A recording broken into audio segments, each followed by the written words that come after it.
કચ્છ સહિત રાજ્યની પ્રાથમિક માધ્યમિક અને ઉચ્ચતર માધ્યમિક શાળાઓમાં હાલે પ્રથમ સત્રની કસોટીઓ ચાલી રહી છે।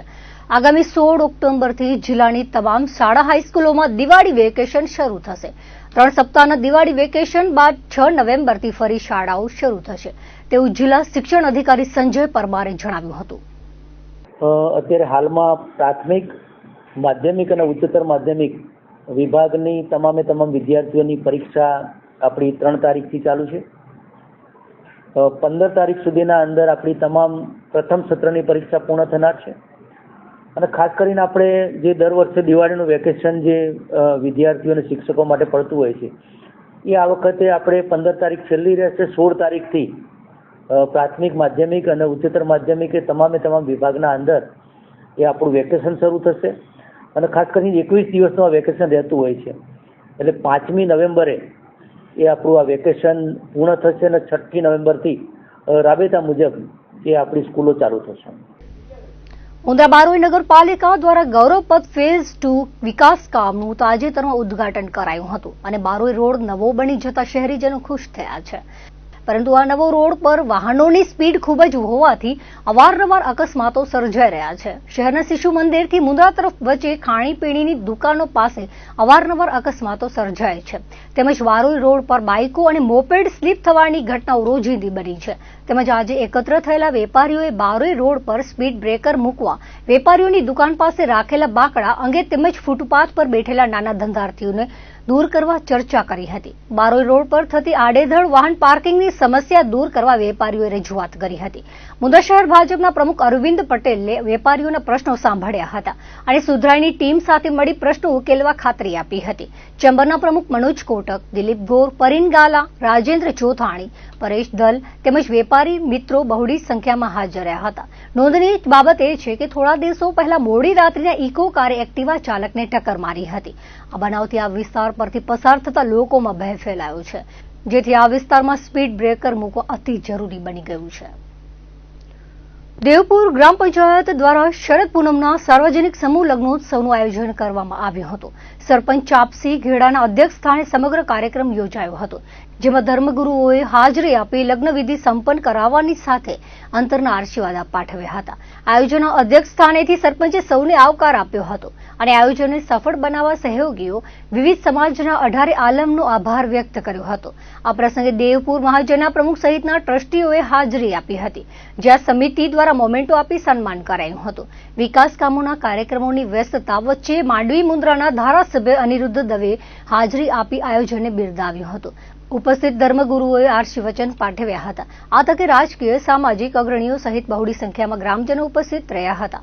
આયોજનને સફળ બનાવવા દેવપુર ગઢ ગ્રામ પંચાયતના પદાધિકારીઓ, તમામ સદસ્યો, વિવિધ સમાજના આગેવાનો, યુવા કાર્યકરો, દેવપુર ગઢ સાર્વજનિક સમૂહ લગ્ન સમિતિના તમામ કાર્યકરોએ જહેમત ઉઠાવી હતી। ભજનીક દેવરાજ ગઢવી, નાનો ડેરો સહિતના કલાકારોએ સંતવાણીની રંગત જમાવી હતી। મેસર્સ આર્ચિન કેમિકલ ઇન્ડસ્ટ્રીઝ લિમિટેડ દ્વારા બુદ્ધ બંદર નજીક લખપત તાલુકાના કૈયારી ખાતે 7 MMTPA ક્ષમતા સાથે કેપ્ટિવ જેટી અને સંકળાયેલ માળખાગત સુવિધાઓના વિકાસ માટેની લોક સુનાવણીનું આયોજન કપુરાશી ખાતે કરવામાં આવ્યું હતું। લોક સુનાવણી દરમિયાન સ્થાનિક ગ્રામજનો, માછીમાર સમાજ, વિકલાંગ સમાજ, પશુપાલકો તેમજ લખપત તાલુકાના આગેવાનો ઉપસ્થિત રહ્યા હતા। લોકોએ જેટી પ્રોજેક્ટને લઈને પર્યાવરણ પર પડતા પ્રભાવ, રોજગારની અનિશ્ચિતતા, દરિયાકાંઠાના પર્યાવરણને નુકસાન, પશુપાલન અને માછીમારી પર પડતા અસરો તેમજ CSR કાર્યો તે અંગે વિરોધ વ્યક્ત કર્યો હતો। ગ્રામજનો અને સ્થાનિક આગેવાનો તરફથી વિરોધ પ્રદર્શન નોંધાયું હતું। લોકોએ ગુજરાત પ્રદૂષણ નિયંત્રણ બોર્ડના અધિકારીઓ તેમજ પ્રાંત કચેરીના પ્રતિનિધિઓ સમક્ષ અનેક પ્રશ્નો રજૂ કર્યા હતા પરંતુ કંપની તરફથી કે સરકારના અધિકારીઓ તરફથી કોઈ સંતોષકારક જવાબ આપવામાં આવ્યા ન હતા। સ્થાનિક આગેવાનો તથા ગ્રામજનો કંપનીના પ્રસ્તાવથી અસંતોષ વ્યક્ત કરતા પ્રોજેક્ટને રદ કરવા અને લોકહિતમાં સ્થગિત રાખવા માટે એકમતથી માંગણી કરી હતી। લખપત તાલુકાના ગ્રામજનો અને આગેવાનો વતી સ્થાનિક પ્રતિનિધિઓ દ્વારા જોરદાર વિરોધ પ્રદર્શન નોંધાવ્યું હતું। જે સ્થળનો ઉપયોગ લોક સુનાવણી માટે કરવામાં આવેલ જે વિસ્તાર ફોરેસ્ટ વિભાગનો છે તેવું ડીએમ ગઢવીએ જણાવ્યું હતું. ગોદાતળ સિંચાઈ સમિતિના અધ્યક્ષ વાણજીભા સોઢાએ નમક ઉદ્યોગોની કોઈ જરૂર નથી. નમક પરિવહનથી ખેતી તેમજ પશુધનને મોટું નુકસાન થશે. આવા ઉદ્યોગની જરૂર નથી એવું જણાવી વિરોધ વ્યક્ત કર્યો હતો. જબરદાન ગઢવીએ કંપની દ્વારા અહીં નમકના સ્ટોકથી આજુબાજુના ખેતર તેમજ ગૌચર જમીનને નુકસાન થશે તો કંપની દ્વારા વળતરની ખાતરી લેખિતમાં આપે તેવી માંગણી કરી હતી. દલપત ઓઝાએ આવેલ અધિકારીઓને ટકોર કરી હતી કે માત્ર વાતો ન કરો, લોકોના પ્રશ્નો પર ધ્યાન આપો. લખપત તાલુકા પંચાયતના પ્રતિનિધિ જશુભા જાડેજાએ વહીવટી તંત્ર કંપનીનું સમર્થન કરતું હોવાનો આક્ષેપ કર્યો હતો. પીસી ગઢવીએ CSR ફંડ વિશે સંબંધિત પ્રશ્નો રજૂ કર્યા હતા. માછીમારોએ જે વિસ્તારમાં જેટી બનવા જઈ રહી ત્યાં આ વિસ્તારના 2000થી વધારે લોકો રોજી રોટી મેળવે છે. આ કંપની દ્વારા 400ને રોજગાર મળશે, જેથી આ વિસ્તારના સાગરખેડુ બેરોજગાર બની જશે તેવી ભીતિ વ્યક્ત કરી હતી. અમે અમારા હાથમાં લગાવીએ છીએ કે અમારી ખામી ના તમે જે EIA માં ખામીઓ જો કહો છો એ બધી ખામીઓ રેકોર્ડ કરવામાં આવી છે. આ તો ઉચ્ચ કક્ષાએ નિર્ણય લેવાનો ઉત્તર હોય ને અમે અભ્યાસ કરો મીટિંગમાં એનો નિર્ણય આ પબ્લિક હિયરિંગ મોકૂફ રાખવાની રજૂઆત જે છે એ પણ મિનિટાઈઝ કરીએ છીએ. આ સાહેબ ઉદ્યોગપતિ है उद्योगपति है पैसे वाले आदमी है पैसे के लिए रहे हैं आप ये सुनावणी बंद कर नाखो સુનાવણી મોકૂફ થવી જોઈએ અને આ જગ્યા ઉપર દબાણ કરીને આજે જે આ ડોમ ઉભો કરવામાં આવ્યો એ આ કંપનીની વિરોધમાં લેન્ડ ગ્રોબિંગની ફરિયાદ થવી જોઈએ. એ પણ આજે થવી જોઈએ. લોક સુનાવણી મોકૂફ રાખવી જોઈએ. આટલી પ્રજાનો અસંતોષ હોવા છતાંય આ પ્રજાના પ્રતિનિધિ થઈ અને કંપનીની જો તરફેણમાં લોક સુનાવણી ચાલુ રાખશો તો આ લોકશાહીનો હનન થશે સાહેબ. જે આ લોક સુનાવણી જે રાખેલ આર્ટન કંપનીની એ લોક સુનાવણીમાં અમને માછીમારોને કોઈ સૂચના ન મળેલ હતી. વાયા થઈને અમને આ સૂચના મળી કે 7 તારીખે જે જેટી બનવાની છે, જે કોરી ક્રીક વિસ્તાર અમારું આવેલું છે જ્યાં અમે માછીમારી કરીએ છીએ તે એ બાબતે આજે અમે રજૂઆતો કરી, લિખિતમાં પણ કરી અને મૌખિકમાં પણ કરી.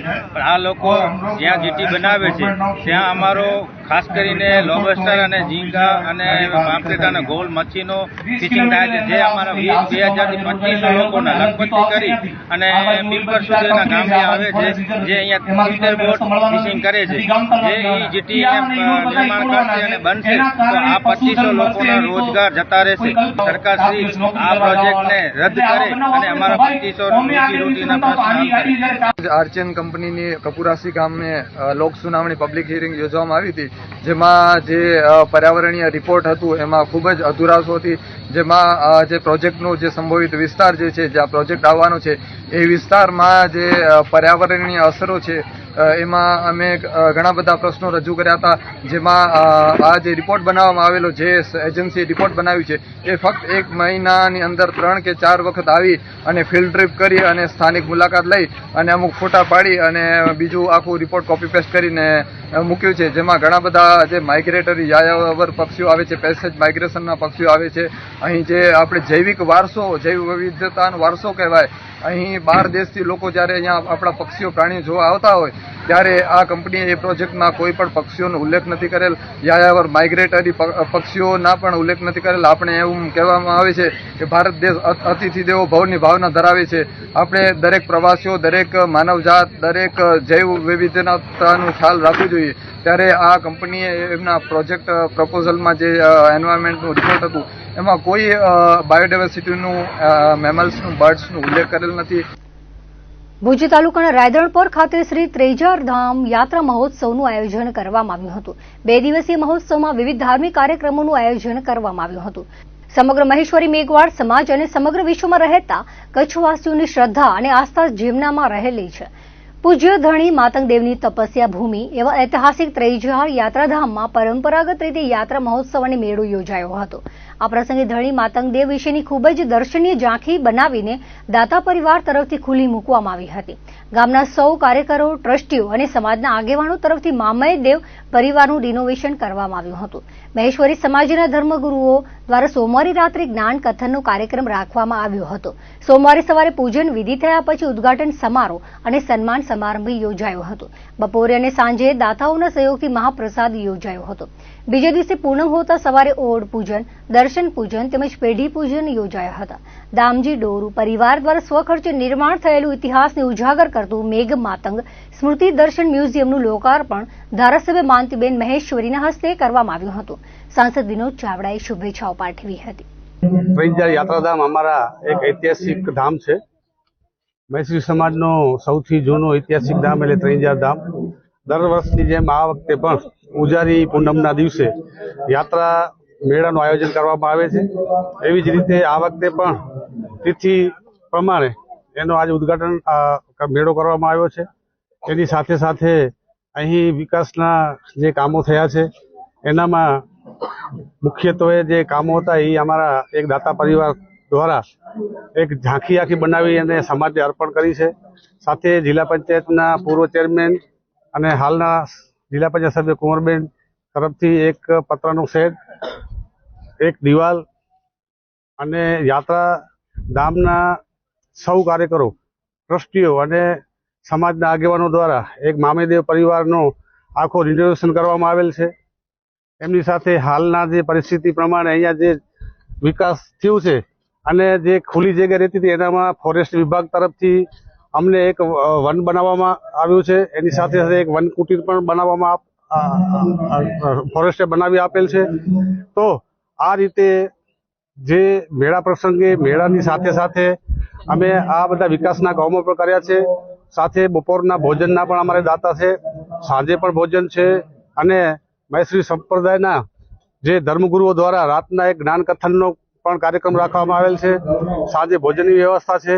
આ રીતે મૈત્રી સમાજના જે ઐતિહાસિક ધામ છે એને રૂપ આપી અને જે એક સ્મશાન તરીકે નહીં પણ એક ધાર્મિક સ્થાન તરીકે એનો મહિમા વધે એવી રીતે અમારી સૌ કમિટીના સદસ્યો બધા જીવનકાર સદસ્યો છે એની પોતાની પણ એક જાત મહેનતથી રાત દિવસ જોયા વગર અહીંયા કાંઈ પણ નાનું મોટું કામ હોય તો એ ગમે ત્યારે ફોન કરીએ તો પણ આવી જાય છે.